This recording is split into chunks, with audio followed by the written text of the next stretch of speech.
Halo sahabat Super Bowl dimanapun kalian berada, kembali lagi bersama saya Vicky Uswatun Hasana dalam program Super Prediksi.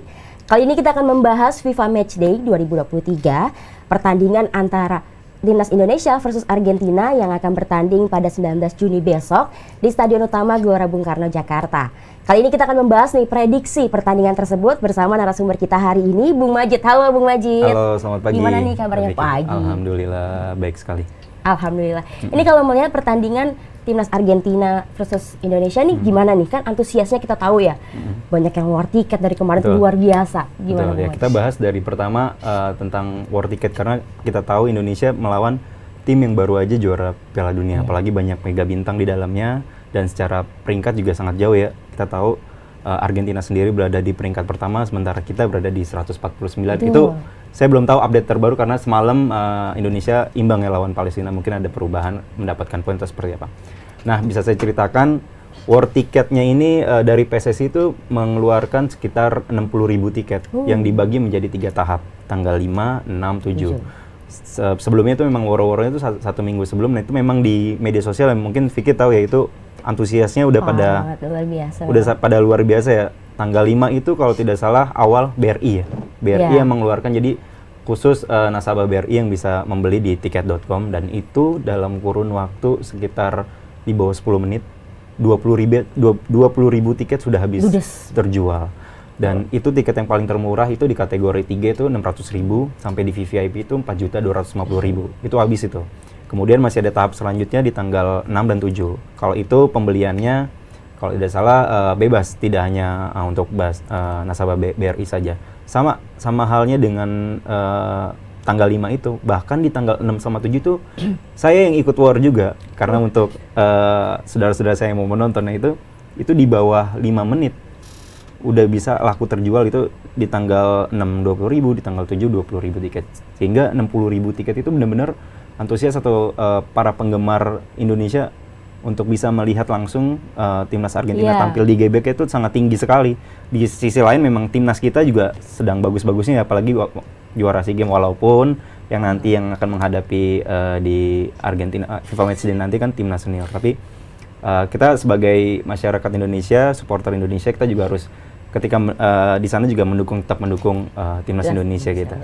Dapat nggak kemarin war tiketnya? Nah, kebetulan di tanggal yang BRI itu saya tidak dapat, di tanggal 6-nya itu saya dapat satu di kategori 3. Dan itu pun setelah melihat dari spill atau ada orang yang ngasih tahu nih. Memang kan satu KTP itu bisa untuk dua tiket ya, tapi kita pilih kalau bisa jangan 2, pilih 1 dan ketika di tiket.com-nya itu sudah mengisi data untuk nomor KTP, terus nomor telepon, email. Jadi ketika masuk untuk membeli, kita tidak kelamaan untuk ngisi itu lagi. Betul. Jadi pas itu bener aja dapat satu di kategori 3. Ya alhamdulillah lah bisa nonton ya. Karena susah banget kan kemarin war. Saya juga nggak dapet soalnya di Bung Majid.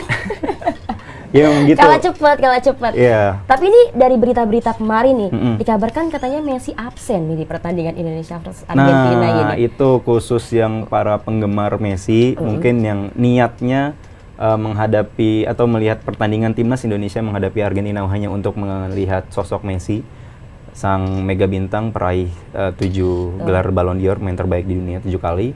Untuk melihat Messi, terus dengan kabarnya Messi tidak hadir, mereka tuh sangat, bisa dibilang sangat down lah ya, sangat kecewa. Bahkan sempat di Twitter juga sempat viral itu trendingnya refund tiket. Karena mereka panik betul, karena mereka tuh emang dari awal keinginannya untuk bisa melihat Messi. Sementara Pak Ketum PSSI, Pak Erik juga mengatakan ya, kalau misalnya menghadapi timnas Argentina ini bukan hanya menghadapi Messi, karena timnas Argentina ini ya benar-benar timnas kita, timnas Indonesia menghadapi timnas. Walaupun tidak ada Messi ya kita menghadapi timnas Argentina yang kemarin baru saja menjuarai Piala Dunia. Kemarin juga kan saya lihat statementnya Pak Ete gitu bilang bahwa ya timnas Indonesia versus Argentina bukan Messi All-Star gitu kan. Betul, dan itu untuk meyakinkan kita juga untuk semua yang udah beli tiket supaya ya kita sama-sama lah ya, maksudnya kecewa mungkin saya pribadi juga kecewa karena saya mau melihat Messi. Cuman kita alihkan, kita dukung timnas Indonesia. Kapan lagi kita melawan tim sebesar Argentina nomor 1 di dunia dan banyak, walaupun tidak ada Messi di situ banyak pemain lainnya kan, ada De Paul, Iya. ada Martinez dan lain-lain segala. Oke, ini kalau bicara kesiapan, gimana nih kesiapan timnas Indonesia nih, kita sendiri nih Bung Majid, untuk melawan timnas Argentina yang luar biasa, kan peringkat 1 dunia, kemarin baru juara Piala Dunia 2022, sedangkan kita peringkat FIFA-nya 149. 149, iya. Gimana? Memang kalau bisa diluruskan dulu untuk kenapa kita di 149 itu karena untuk mendapat menaikkan ranking FIFA itu kita harus banyak FIFA Matchday ya.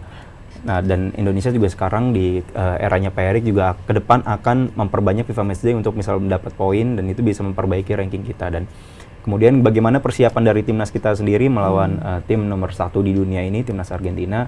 Ya kita lihat dari laga semalam, Indonesia di bawah asuhan Sintayong baru saja bermain menghadapi FIFA Matchday di bulan Juni pertama menghadapi Palestina. Rankingnya juga ada jauh di atas Indonesia, sekitar 94-93an Palestina. Iya.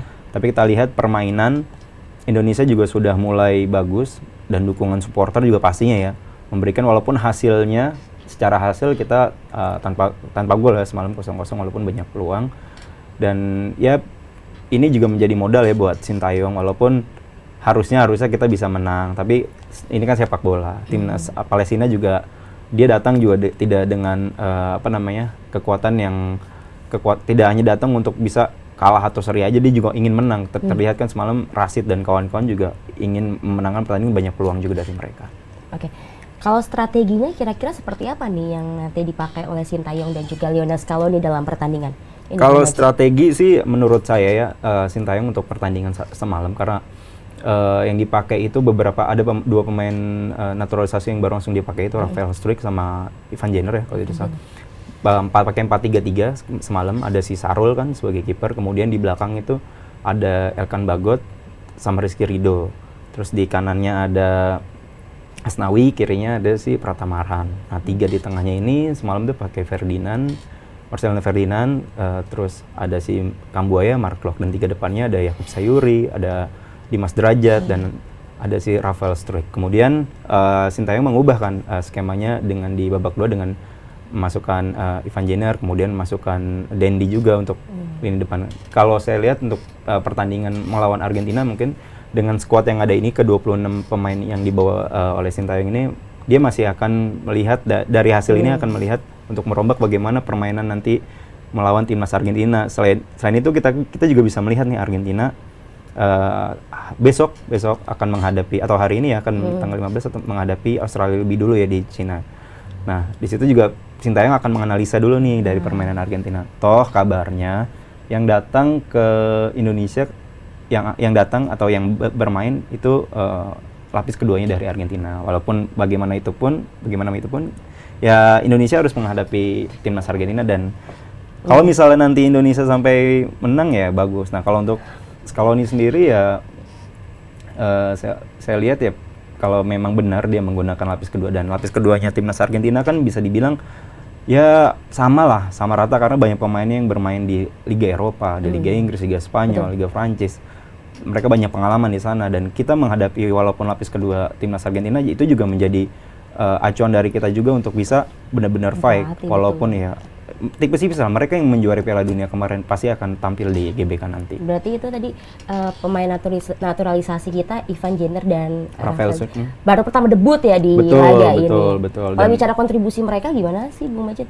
Ya kalau kita lihat dari Rafael juga ya, banyak tuh netizen yang mengacungkan jempol lah istilahnya lah di Twitter tuh, kayak debut tapi bagus gitu. Selain kalau yang wanita masih bilangnya wah ganteng nih gitu ya. Tapi memang pemainnya juga bagus di lini depan ya. Walaupun di kita sendiri kita lihat pertandingannya memang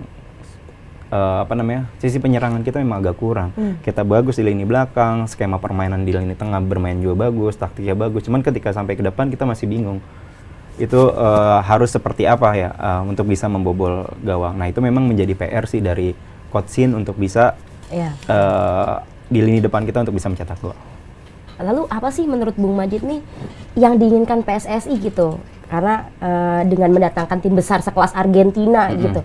Dan kabarnya FIFA Matchday nanti juga bakal mendatangkan negara-negara besar lainnya. Menurut Bung Majid nih apa nih yang diinginkan PSSI? Ya, sebenarnya dengan kehadirannya Pak Ketum Erick Thohir memimpin PSSI ini, kita lihat dari awal-awalnya dia datang, dia membawa semangat perubahan dan tidak hanya omongan doang ya, dengan beberapa hal dia tunjukkan, salah satunya dengan mendatangkan timnas Argentina ini. Kita tahu mendatangkan timnas Argentina ini menjadi mimpi buat semua negara ya untuk bisa FIFA Matchday melawan Messi dan kawan-kawan. Ya, ini menjadi kemarin Pak Erik juga bilang ya, ini menjadi salah satu tonggak ke depan agar PSSI ke depan juga harus menjalankan FIFA Matchday dan nantinya ini juga akan berpengaruh kepada ekosistem sepak bola kita. Indonesia tuh beruntung banget. Betul. Jadi semuanya itu kita lihat kan, ketika Argentina main di sini, tayangan ini tidak hanya di Indonesia saja, tapi di dunia tayangan ini akan disiarkan di internasional dan semakin tahu lah ya dengan ada timnas Indonesia dan makanya kita harus memberikan perlawanan. Memang harus tahapnya memang harus step by step, tidak harus singkat, kita harus bisa mengalahkan Argentina, harus gitu. Nah, itu yang mau diinginkan oleh Pak Ketum. Jadi ada dampak positif dari hadirnya timnas Argentina. Bahkan ke depan dia juga berkata tidak menutup kemungkinan di FIFA Matchday tahun-tahun berikutnya di mendatangkan Brazil, kemudian tim raksasa seperti Spanyol, Italia, atau ya mungkin itu kan dia mempunyai kedekatan juga ya dengan Presiden Gianni, dan di FIFA juga dia punya jaringan yang bagus dengan ketua federasi-federasi sepak bola lainnya. Kalau di luar fakta nih mengenai kebintangan dari timnas Argentina nih, menurut Bung Majid nih apa sebenarnya pelajaran yang dapat kita ambil dari pertandingan tersebut nih? Banyak ya. Salah satunya kalau saya menyoroti dari pembinaan usia dini. Misal contoh ada bapak-bapak punya anaknya yang masih di SSB. Dan bapak-bapak ini juga suka dengan sepak bola kebetulan dan ingin menularkan sepak bola kepada anaknya. Kebetulan juga suka Messi atau suka ini Argentina nih kemarin mau main. Jadi mengajarkan anaknya untuk melihat tontonan. Ini loh pertandingan Piala Dunia, itu kan akan memicu dari anak itu sendiri untuk bisa belajar. Wah, saya ingin kerja keras. Memang menjadi pemain sepak bola dari semua pemain sepak bola yang saya tanyakan. Bahkan kemarin ada Jesse Lingard ya datang kemari ya, mantan pemain Manchester United, dia juga bilang untuk menjadi sosok atau bisa tampil di liga-liga kelas dunia, pemain profesional lah, sepak bola profesional, itu memang kita harus kerja keras dari masa remaja kita. Dan sekarang saatnya kita untuk bisa melihat Indonesia 10 tahun ke depan ya di masa-masa remaja sekarang ini, untuk anak-anak yang masih di SSB, yang masih berkutat di akademik, mereka mempunyai selain harus latihan skill yang dilatih oleh pelatih, mereka juga harus mempunyai mental dan mempunyai dorongan kuat untuk bisa menjadi, dan dengan datangnya Argentina saya pikir ini akan menjadi dorongan kuat bagi para pemuda atau remaja-remaja sepak bola kita untuk bisa tampil semangat lagi. Apalagi timnas-timnas kita di dalamnya juga udah wah banget nih, kita lihat sepak bola kita semakin bagus dan orang tuanya juga melihat anaknya untuk kalau gede mau jadi apa sepak bola. Orang tuanya tidak ragu karena sepak bola di Indonesia juga sudah terjamin lah masa depannya. Oke, Bung Majid, ini kan pada tahun 2010 lalu gitu ya, Indonesia pernah mengundang tim Amerika Selatan yang luar biasa juga, Uruguay gitu. Dan berujung kekalahannya tuh jauh gitu ya, 1-7. Ini menurut Bung Majid sendiri, mungkinkah pada pertandingan Indonesia versus Argentina ini Indonesia dapat menghindari skor? Ya, kita sih kalau ngomong untuk prediksi sangat sulit ya. Iya, betul. Seperti tadi saya bilang kan, laga uji coba namanya. Benar, secara level kan kita langit sama bumi lah, bisa dibilang kayak gitu. Walaupun kita emang harus step-step. Kalau untuk secara hasil ya banyak memprediksi. Cuman kalau kita nasionalis ya, wah Indonesia pasti harus menang nih gitu kan, seri harus gitu. Walaupun pakai strategi numpuk gitu, parkir bis atau parkir kereta api gitu di belakangnya kan. Tapi kan kalau kita melihat timnas Argentina yang seperti ini, ya kalau untuk prediksi kita kalah 1, kalah 2 pun ya sudah bagus. Sudah bagus karena seperti saya bilang, kalau di pertandingan ini sepertinya bukan hasil lah ya yang akan dilihat, karena ya mungkin bisa saja terjadi dan kita sangat berharap Indonesia bisa menang. Sangat berharap sekali. Apalagi nanti yang akan turun katanya kan lapis kedua. Kayak Messi, De Paul, terus Martinez katanya tidak tampil, datang dong tidak tampil atau seperti apa. Dengan rumor-rumor seperti itu malah menjadi semangat atau pelecut bagi Mark Klok dan kawan-kawan dah. Bagus juga apabila yang kita sangat berharap sebagai masyarakat Indonesia. Cuman kita harus lihat juga kan track recordnya timnas kita, track recordnya timnas Argentina sendiri. Kalau untuk bisa menang ya alhamdulillah kita doain supaya bisa menang gitu. Cuman kalau prediksi ya saya pikir Argentina masih di atas kita lah ya. Betul. Tapi kan kita juga udah kebanggaan tersendiri di Bung Majid karena sudah melawan timnas besar gitu. Betul, kan, betul. Betul, oke. Langsung aja di prediksi skornya gimana di Bung Majid? Ya kalau prediksi skor dari sisi saya sebagai supporter cinta sepak bola ya, saya ingin seri bisa imbang. Bangga Timnas banget Garuda ya. bisa menahan imbang Argentina. Wah itu di pemerintahan udah headline, udah bagus lah gitu. Secara poin kita juga pasti naiknya banyak lah. Karena peringkat 1 di dunia gitu ya. Bisa menahan imbang kayak Palestina semalam 0-0, itu bagus. Tapi seperti kata Mbak Vicky, tahun 2010 ya, kita lawan Uruguay 7-1 sama-sama Amerika Latin dan sepak bolanya juga dengan warna yang sama. Waktu itu ada Luis Suarez, Cavani yang bermain juga. Dan saya ingin ya jangan sampai itu terjadi lagi. Sekarang kita mau melihat magis dari Sintayong yang kala itu bisa membawa Korea Selatan mengalahkan Jerman, walaupun beda materi ya, materi pemain Korea sama kita ya. Pemain naturalisasi ada Ivan Jenner, kemudian ada Rafael. Rafael itu kalau tidak salah yang dari awal ya, Rafael ya. Dan Ivan itu baru masuk di babak kedua. Kita lihat bagus sih kalau untuk debut pertama itu ya sangat menjanjikan, apalagi Rafael usianya baru 20 tahun ya. Itu buat masa depan Indonesia, dia sudah memilih untuk menjadi warga Indonesia dari pemain, dia memang ada keturunan dari pemain Belanda sebelumnya. Dan itu ke depan saya pikir pemain-pemain naturalisasi yang sekarang dinaturalisasi oleh PSSI sekarang memang benar-benar dilihat yang masa depannya cerah. Jadi kan kalau dulu ya kita lihat 10 tahun belakangan ini pemain naturalisasi ke Indonesia itu rata-rata mereka yang usianya udah ke 30-an. Dan mereka dinaturalisasi itu atas kepentingan klub. Jadi kan gini, kalau di liga kita tuh kalau misalnya ada kuota pemain asing. Jadi ketika pemain naturalisasi itu tadinya awalnya pemain asing, ketika menjadi pemain Indonesia, dinaturalisasi kan menjadi pemain Indonesia. Jadi menjadi pemain Indonesia bukan pemain asing lagi. Itu menjadi kuota pemain asing lainnya bisa bertambah.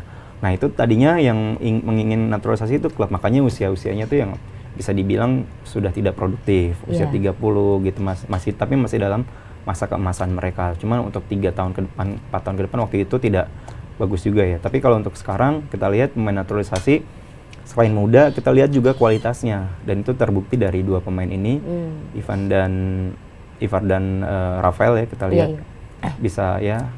Saya harap ke depan dengan adanya 2 pemain naturalisasi ini, apalagi di belakang ada Elkan Bagot, kemudian ada Jordi Amat juga kan.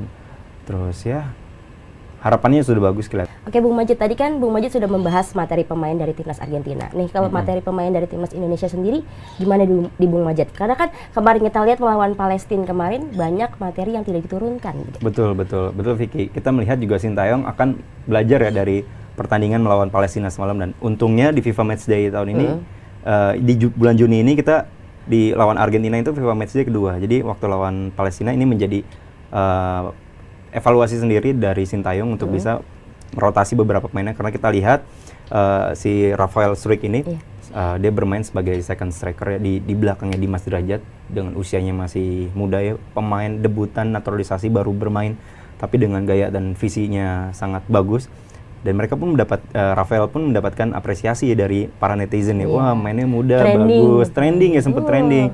Terus mainnya bagus nih, ke depan bagus buat Indonesia. Memang kita lihat sih dari pergerakan Rafael yang menjanjikan ya untuk striker, apalagi timnas Indonesia sangat kurang untuk di lini serang. Kita lihat juga beberapa kali timnas Indonesia sudah bagus di belakang, permainan apik di tengah, tapi ketika mendapatkan peluang di depan itu yang menjadi PR-nya. Seakan susah ingin membuat gol itu kemana akan membuat golnya, terus dari sudut apa. Jadi pola penyerangan kita itu memang harus terus diasah terus, dan hadirnya Rafael Struijk saya pikir akan menjadi pembeda lah ya untuk timnas Indonesia.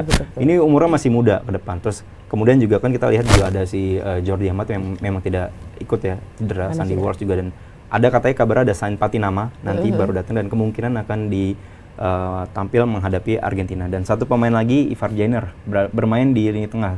Semalam kalau tidak salah dia menggantikan posisinya Mark Locke atau Kambuaya di tengah. Dia juga mempunyai ya, untuk perdana baru masuk menit 71 sampai akhir kita masih belum melihat secara maksimal ya permainannya dari Ivar ini. Tapi ke depan sih kita berharap juga pemain-pemain naturalisasi yang kali ini yang PSSI naturalisasi adalah pemain-pemain benar-benar muda, berkualitas, dan ke depan memang harus mempunyai jiwa nasionalis tinggi buat Indonesia. Jadi untuk naturalisasi yang seperti dulu-dulu hanya untuk kepentingan klub, hanya untuk mereka istilah dalam tanda kutip berbisnis saja di Indonesia, mencari uang rezeki di Indonesia, itu tidak lagi, karena ketika mereka dipanggil dalam laga FIFA Matchday, mau tidak mau mereka harus kembali. Tidak berpikir lagi kayak ada uangnya, walaupun kita memang bisa dibilang ya ada lah ya katanya pemain naturalisasi itu, bahkan yang berpikir ada yang bilang ada agennya di situ. Tapi untuk pemain-pemain naturalisasi ini ya Pak Erik sebagai ketum bilang mereka sangat mau untuk membela Indonesia gitu. Walaupun salah satunya si Ivar ini kan tadinya diproyeksikan untuk Piala Dunia U20, walaupun Piala Dunia U20 tidak jadi, dia mau tetap menjadi warga negara Indonesia. Demikian prediksi dari Bung Majid. Terima kasih Bung Majid karena sudah hadir dalam program Super Prediksi. Oke, gimana prediksi kalian? Silakan tulis di kolom komentar ya. Saya Vicky Uswatun Hasana pamit undur diri dan jangan lupa terus saksikan Super Prediksi. Jangan lupa subscribe ya.